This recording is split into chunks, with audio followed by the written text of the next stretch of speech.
in today's rapidly evolving software development landscape, efficient collaboration and version control are essential skills for developers. Hello everyone and welcome to this tutorial on Git by Intellipaat.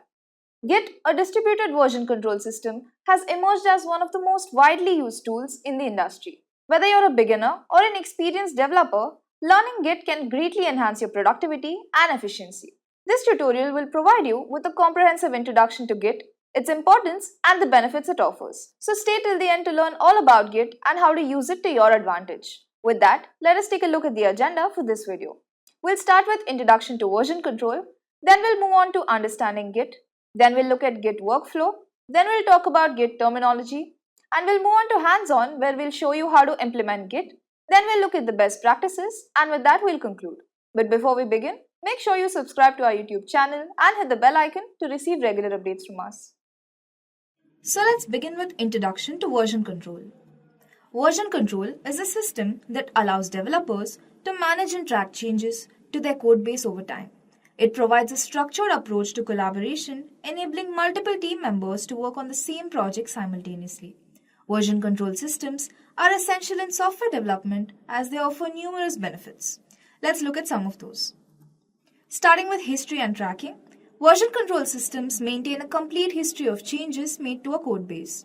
Developers can view and revert to previous versions, making it easier to track the evolution of the project and identify when and why specific modifications were made. Next is collaboration. Version control enables smooth collaboration among developers. It allows multiple team members to work on the same codebase concurrently without conflicts. Changes made by different individuals can be merged together intelligently, ensuring a coherent and up-to-date codebase. Next is code integrity. With version control, every modification to the codebase is tracked and recorded. This ensures data integrity and eliminates the risk of losing or accidentally overwriting code. In case of errors or undesired changes, developers can easily revert to a stable state. Fourth is branching and parallel development. Version control systems facilitate branching, which allows developers to create separate copies of the codebase. Branches enable parallel development of new features or bug fixes without interfering with the main codebase. Once development is complete, branches can be merged back into the main codebase. Next is rollback and bug fixes. Version control systems provide the ability to roll back changes easily. If a bug is introduced or an undesirable change is made, developers can revert to a previous working version, minimizing the impact on the project and reducing debugging time. Next is experimentation and risk-free testing. Version control systems enable experimentation and risk-free testing. Developers can create branches to explore new ideas or implement experimental features without affecting the stable codebase. If the experiment fails or needs refinement, the branch can be discarded without any adverse consequences. And finally, traceability and accountability. Version control systems offer traceability and accountability by associating each code change with the developer who made it. This allows project managers to track individual contributions, review code changes, and assess the impact of specific modifications. Now let's move on to understanding Git. Git is a distributed version control system designed to handle projects of all sizes with speed and efficiency. Git has gained immense popularity and is widely used in the software development industry. Here is an overview of Git and its key concepts. Starting with distributed version control system, Git is a distributed version control system, which means that every developer working on a project has a complete local copy of the entire codebase and its history. This allows developers to work offline, independently, and make local commits without requiring constant access to a central server. Next is repository. In Git, a repository is a central storage location for your project's codebase, including all files, directories, and the complete history of changes. It contains all the versions of your project, making it easy to switch between different states of the code. Moving on, commit. A commit in Git represents a snapshot of the project at a specific point in time. It captures the changes made to the codebase, including additions, modifications, or deletions of files. Each commit has a unique identifier, a commit message explaining the changes, and references to parent commits. forming a chronological chain of commits. Next is branch. A branch in Git is an independent line of development.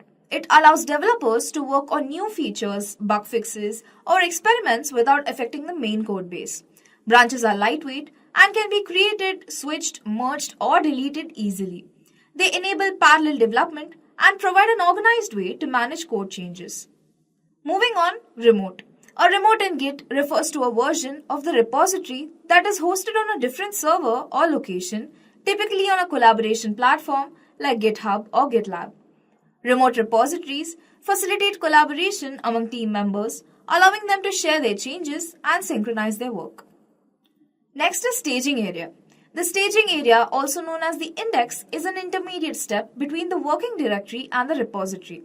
It acts as a holding area where developers select and prepare specific changes to be included in the next commit. The staging area allows for fine-grained control over which modifications are committed. Finally, Git hash. Git uses a unique identifier called a hash or SHA, which is secure hash algorithm, to represent each commit, file, or object in the repository. The hash is generated based on the content of the commit, ensuring data integrity and enabling Git to quickly identify and retrieve specific versions of files. Moving on, let's talk about Git workflow. Git follows a specific workflow for managing code changes and tracking the evolution of a project. Understanding this workflow is crucial for effectively using Git. The typical Git workflow involves the following steps. First is initializing a repository. To start using Git, you need to first initialize a repository in the root directory of your project. This creates a .git folder that holds all the necessary Git metadata. Second is to add files to the staging area. After making changes to your project's files in the working directory, you selectively add the modified files to the changing area. This is done using the git add command. The files in the staging area represent the changes you want to include in the next commit. Moving on, commit changes to the repository. Once you have added the desired changes to the staging area, you commit them to the repository. A commit captures a snapshot of the project at a specific point in time. It includes a commit message that describes the changes made in the commit. The git commit command is used to create a new commit. And finally, review and repeat. The Git workflow is iterative, and you repeat the process of making changes in the working directory, staging the changes, and committing them to the repository. This allows you to track the progress of your project, maintaining a history of all the changes made over time. Throughout the Git workflow, you can use various Git commands to examine the status of your repository, view the commit history, switch between branches, merge changes, and collaborate with others. Now let's talk about some Git terminology. Git has its own set of terminologies that are important to understand when working with Git. Familiarizing yourself with these terms will help you navigate Git and communicate effectively with other developers. Here are some common Git terminologies. First is head. Head is a reference to the latest commit in the current branch. It represents the tip of the branch and points to the commit that is currently checked out. Next is branch. A branch is a separate line of development in Git. It allows for parallel work on different features or bug fixes. Each branch has a unique name and represents an independent series of commits. Next is master or main. The master or main branch is the default branch in Git. It is often used as the main development branch where the most up-to-date, stable version of the project resides. Next is commit. A commit is a snapshot of the project at a specific point in time. It represents a set of changes to the codebase. Each commit has a unique identifier, commit message, and references to parent commits. Moving on, repository. A repository is a central storage location for a project's codebase and its complete history. It contains all the files, directories, commits, and other Git-related data. Next is clone. Cloning is the process of creating a copy of a remote repository on your local machine. Cloning allows you to work on the project locally, make changes, and interact with the repository. Next is push. Pushing is the act of sending your local commits to a remote repository. It updates the remote repository with your changes, making them available to others working on the project. The next terminology is pull. Pull is the act of fetching the latest changes from a remote repository and merging them into your local repository. It incorporates the changes made by others into your working directory. Next is fetch. Fetching retrieves the latest changes from a remote repository without merging them into your local branch.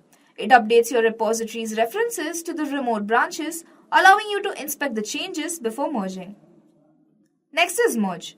Merging combines changes from different branches into a single branch. It integrates the changes made in a source branch into a target branch, creating a new commit that represents the merge result. Now let's talk about fork. Forking is the process of creating a personal copy of a repository. It allows you to freely experiment with changes without affecting the original repository. Forked repositories are often used for collaborative development and submitting pull requests. Next is pull request. A pull request is a mechanism for proposing changes to a repository. It allows contributors to notify project maintainers about changes they have made and request those changes to be reviewed and merged into the main branch. Moving on, let's talk about remote. A remote is a reference to a remote repository, usually hosted on a server or a collaboration platform like GitHub or GitLab. Remotes enable collaboration and interaction with the repository hosted elsewhere. Finally, let's talk about upstream. Upstream refers to the original repository from which a forked repository was created. It represents the repository to which pull requests are typically made. Now let's move on to hands-on, where I'll show you how to implement Git. So the first and foremost step to install Git is to go onto your browser and type install Git. So you will see this website called Git SCM. Click on that and you will find the instructions to install Git according to your operating system. I'm using Windows here. So click on this link right here and you will be directed to a website which will have the download for Windows. So click on download here and as you can see, the file is being downloaded. So I already have the file installed here. So after you install and open Git bash, you will find something like this.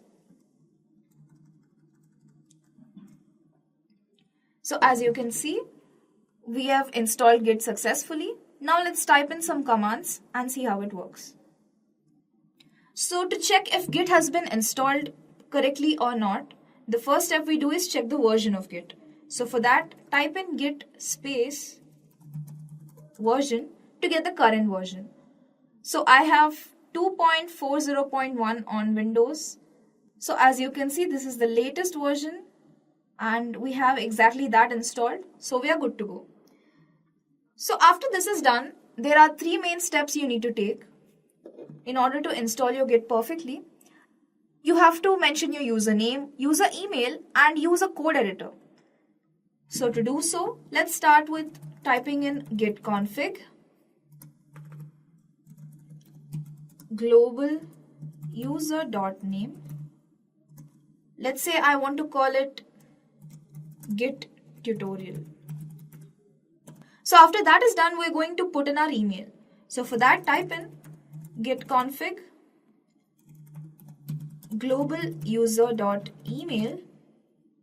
Since there is no space for the email, you don't have to specify it in quotes. You can directly put in your email. Let's say git tutorial@gmail.com. Right. So after that is done, what you're going to do is, if you already have a code editor installed, you can simply type in code. Here I'm using VS Code. So what this is going to do is it's going to open VS Code for us like this. So that means we have our code editor sorted. So after that, what we're going to do is to find out some of the Git commands. You can simply type in git config help. So after typing in git.help, it is going to open a page that will have all the documentation of Git and its commands. As you can see right here, add, get, global, system and all of those commands. If you want them on your terminal here itself, you can simply type in git config h And as you can see, you can find them all in here, right at your terminal. These are some of the basic commands that you will be using. And after that is done, we'll start with making a directory. So to do that, type in the word mkdir, which stands for make directory. And you can create a directory. Let's say I want to call it Git tutorial. So the directory Git tutorial has been made. So what we have to do is we have to go inside that directory. So cd git tutorial will take us into that path. So as you can see, we are now inside of Git tutorial. After that is done, the important step to do is to initialize Git. So git init will initialize your Git. As you can see, initialized empty Git repository. So this is initialized our empty Git repository and we are inside that. That's what master stands for. So after that is done, if you want to check the list of the items that are present in your repository, you can just simply type in ls. Since we haven't created anything, it's showing us an empty list. But if you type in ls a, it's going to show a .git file which contains all the metadata as discussed before. So this is how you get started with installing Git and running some commands. I hope this tutorial was easy to follow. Now let's move on to talking about some of the best practices. When working with Git, it is essential to follow best practices to ensure a smooth and efficient workflow. These practices help maintain a clear commit history, facilitate collaboration, and enhance codebase management. Here are some best Git practices to consider. First is clear and descriptive commit messages. Write meaningful commit messages that describe the changes made in a commit. A good commit message provides context and helps others understand the purpose of the commit without examining the code changes in detail. Next is small and focused commits. Make small and focused commits that address a specific task or feature. Breaking down changes into smaller commits makes it easier to review, understand, and revert changes if necessary. Third is branching strategies. Utilize branching strategies to manage feature development, bug fixes, and code releases. Common strategies include creating feature branches for new features, hotfix branches for critical bug fixes, and release branches for stable versions. Moving on, collaborative workflows. Implement collaborative workflows that facilitate effective collaboration among team members. This can include practices such as forking a repository and using pull requests to review and merge changes made by others. Next is pulling and rebasing. Instead of using git pull, consider using git fetch followed by git rebase to incorporate changes from a remote repository. This helps keep the commit history linear and avoids unnecessary merge commits. Next is git ignore. Use a well-maintained .gitignore file to execute unnecessary files and directories from being tracked by Git. This prevents sensitive information, build artifacts, and other temporary files from being committed to the repository. Moving on, code review. Encourage code reviews among team members before merging changes into the main code base. Code reviews help identify potential issues, ensure code quality, and share knowledge within the team. Continuous integration and continuous deployment. Integrate Git with CI/CD pipelines to automate build, test, and deployment processes. This ensures that changes are thoroughly tested and deployed to production environments with minimal manual intervention. Next is Git aliases. Define Git aliases to create shortcuts for frequently used Git command. These can save time and improve productivity by reducing the need for typing long commands repeatedly. And finally, regular repository maintenance. Perform regular repository maintenance tasks such as pruning stale branches, deleting unnecessary tags, and optimizing repository size. This helps keep the repository clean and efficient. In summary, Git is an essential tool for version control in software development. It offers features such as history tracking, collaboration, code integrity, and efficient codebase management. By understanding Git's core concepts, workflow, and best practices, developers can effectively track changes, collaborate seamlessly, and manage their projects with confidence. Whether working on personal projects or large team-based endeavors, Git empowers developers to streamline their workflows and ensure the integrity and traceability of their code. And with that, we come to the end of this video. Thank you for watching. Just a quick info guys, Intellipaat offers full stack web developer course in collaboration with E&ICT Academy IIT Guwahati. Through this course, you can learn everything from front-end web development to back-end web development from esteemed IIT Guwahati faculties and industry experts. With this course, we have already helped thousands of professionals in successful career transition. You can check out their testimonials on our Achievers channel, whose link is given in the description below. Without a doubt, this course can set your career to new heights. So visit the course page link given below in the description and take a first step towards career growth in the field of web development.